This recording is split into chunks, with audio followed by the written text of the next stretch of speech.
Okay, for context, it's the 6th of June, and I have been planning to do this, like what I read in a month, since last month, and I intended to do it for May, and then started reading and forgot to do it, and then it was halfway through and I thought I'll just start the next month. So, it's the 6th of June. I forgot to start this on the 1st. So I thought I'd catch you up with the books I've read already and then continue on from there. Okay, so my first book I read was The Midnight Library by Matt Haig. I did really enjoy this book. It's a story all about this woman called Nora who decides to, and she is met with the Midnight Library, where she's presented with infinite amounts of futures and changes in her life that would have happened if she changed one thing in her life. For example, if she chose to be an Olympian or a writer or be in a band, it kind of shows the possibilities of life if you change one detail. And what I liked about it was the chapters, like, they're really like short, they're like episodic.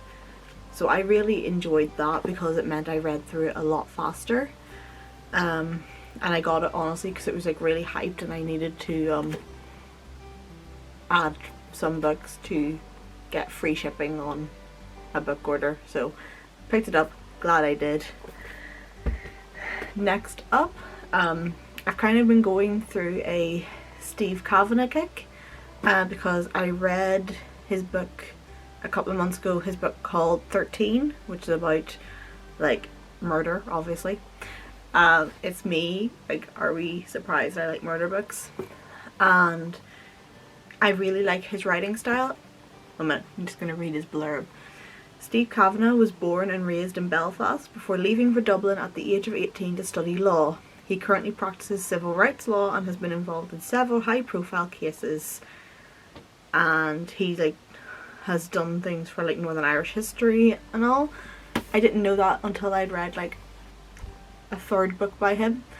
But I read 13, which was a book about a murder trial, and the murderer isn't the one on trial, he's the one in the jury.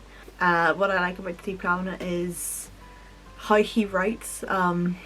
He writes very much from a court viewpoint, which I really like from watching like court dramas. There was a time in my life where I was thinking, oh, I could be a lawyer simply because I wanted to be able to defend in court and be a sassy, smart arse lawyer. Obviously didn't happen. Realised law was a bit more than being sassy in court. But yeah, so I've read 13. I have read Twisted. I don't know how much I can say about this book without spoiling it. It doesn't follow the same arc as other Steve Kavanagh books. But this one is about like this author who kills people and then writes about it as his books, but he writes about it and says it's fiction. And this follows a character who you think is one thing but turns out to be another. There's a whole plot, and that's all I say because I know if I ramble on anymore I'm going to spoil it. But yeah, this one is another Steve Kavanagh. I also just finished this one, The Defense. This is in a series of 4 books that follows the lawyer Eddie Flynn. That's what I really liked about the book 13 and what made me buy the rest of the Steve Kavanagh's books, because I really liked that writing style and that character. I like character-centered stories, especially if they follow through in different books. That's why I like stories by Richard Montanari as well, because it follows 2 detectives, and I find other books that don't have them centered I don't like as much because I like the characters. But anyway, this follows Eddie Flynn. In this one, he is threatened and his daughter is kidnapped. He is kind fitted with a bomb, forced to go into court and defend the head of a Russian mob who has ordered a hit on this guy, but he has to prove he didn't do it. Even though he did, he has to prove he didn't, or else his daughter dies. It's a really good book. That's what I have read already this month in 6 days. I'm impressed. I've read 3. It's taken me like 2 days to get through each of them. And then what I'm currently reading, surprise surprise, is another book by Steve Kavanagh. This one's called The Plea. So yeah, that's what I'm reading so far. I'm kind of trying to read 50 books this year. I was falling behind for a while, but now I've gotten back into my reading groove because it's nice weather outside, so I've been sitting outside and like devouring a book a day.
So what originally started off as what I read in June kind of turned into what I've read recently.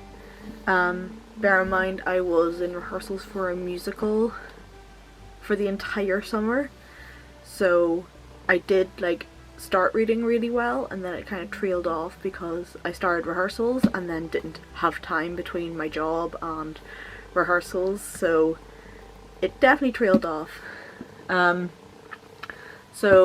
Last you heard I was reading Steve Kavanagh books, so I can't remember which one I left off on, but I have read 50/50, which is a part of the Eddie Flynn series. I briefly mentioned it before, but I really like the Eddie Flynn character. He's like a previous con man turned lawyer, which gives him a really like interesting insight into cases and how to play them, and really he wins a lot of his cases, or like plays them, by essentially conning people, which I love because they never know it's a con, and sometimes I don't even know how it's going to end. I do highly recommend this book because I thought I had figured it out. I thought I knew how this ended, and then I didn't. Then I finished it and I was like, whoa, whoa, whoa, whoa, whoa, no, I did not find it. Because I was like, oh, I'll back, it's about 2 sisters on trial, and I was like, oh, I'll back one of these people for reasons that I can't say because it will spoil the book. But I thought, okay, and then it got to like the final couple of chapters and I was like, oh, I was wrong. But in a good way. Like, it wasn't oh, I was wrong and I'm angry about it. It was like, oh, that was really, really well written twist. I love his writing, and I pre-ordered his newest book, so I'm waiting for that to arrive, and I'm taking that to uni with me so I can read it. So yeah, highly recommend 50/50. There's another one, The Plea. I went on a Steve Kavanagh kick. I'm not gonna lie. I did. I love his books. I love his writing style, and it doesn't hurt that he's a Northern Irish writer. He is from Belfast. He's born and raised in Belfast and then moved to Dublin at 18 to study law, and I really like his writing style. Like, he writes so well. I love the kind of courtroom analysis and kind of like the courtroom procedure that happens, because there's a lot of things of like bringing up like conflict of interest within a court, and how like a bias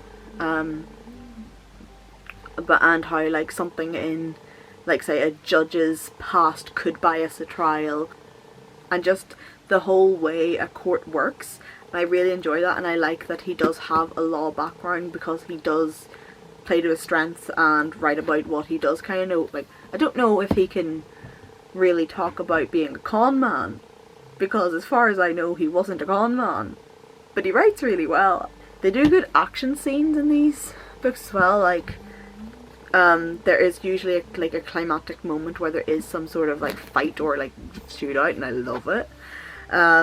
There's also The Liar.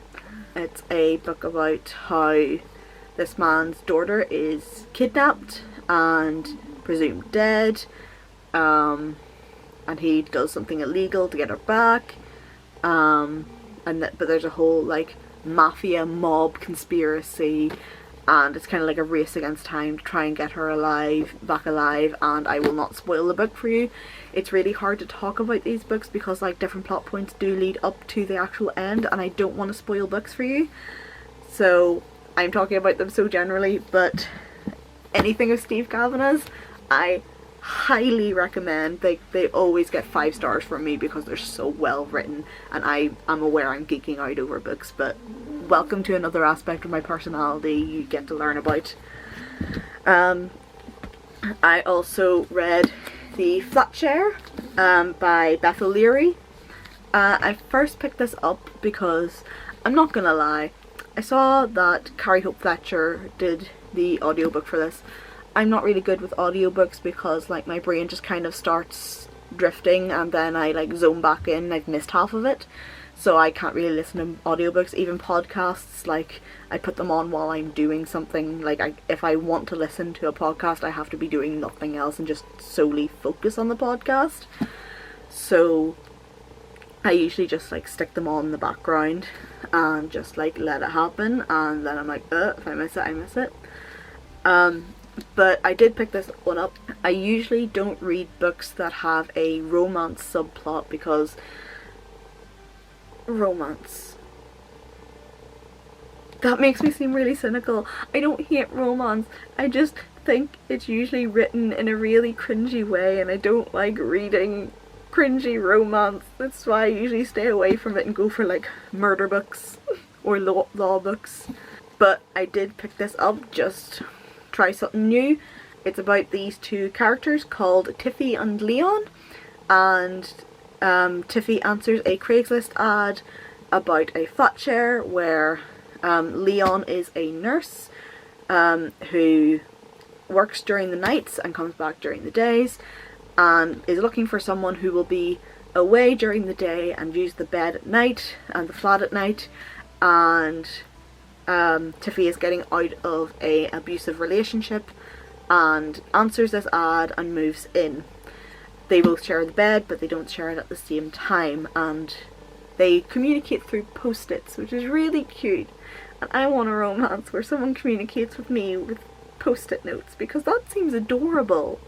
I would say this book's more like a 4-star from me because it is good. I just think it could be better because it was kind of predictable and they kind of rushed the epilogue, and I kind of didn't want that to happen.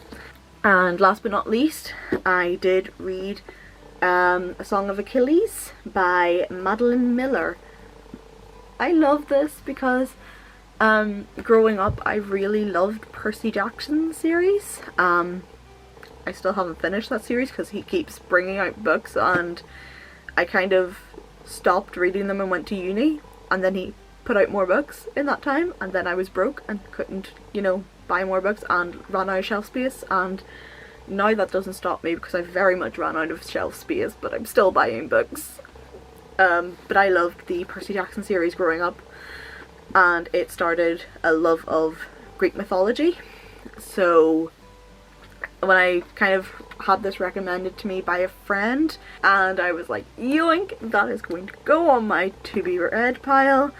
And it's a retelling of the Achilles and, watch me butcher this, Patroclus think that's how you pronounce it. And it tells the story of them growing up and going to the Trojan War, and kind of how Achilles was very much the fighter, but Patroclus was the lover of the... They're both lovers, but he was more the kind of peacekeepy healer, and Achilles was the fighter because that was what he is destined to be, and how destiny works in weird ways. Because I was reading it and it came a line in the story, like, you always know that Achilles is destined to not survive. Like, it's told that once Hector is killed, Achilles will not live for long afterwards. So Achilles kind of always knows his destiny. But there's a twist.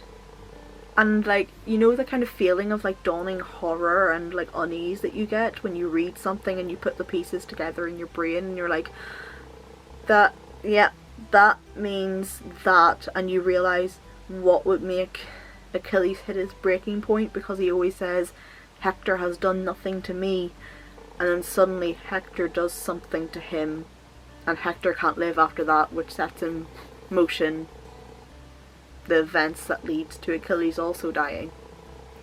And it's so beautiful, and I did cry at the end of it, so I do highly recommend that. And that is what I've read recently. Most of those were read in June and July, because August I did very little reading, and now it's September, and I'm going to Wales. So I have to switch to Kindle, and it's just not the same, but I do want to read. So I hope you enjoyed this video. Make sure to like, subscribe, ring that bell down below, and also comment below any books that you really like and would recommend to me, because I'm always looking for something to read. No matter how big my to be read pile is, I always want more books. So let me know and I will check them out. Thank you, and I'll see you all next time. Bye!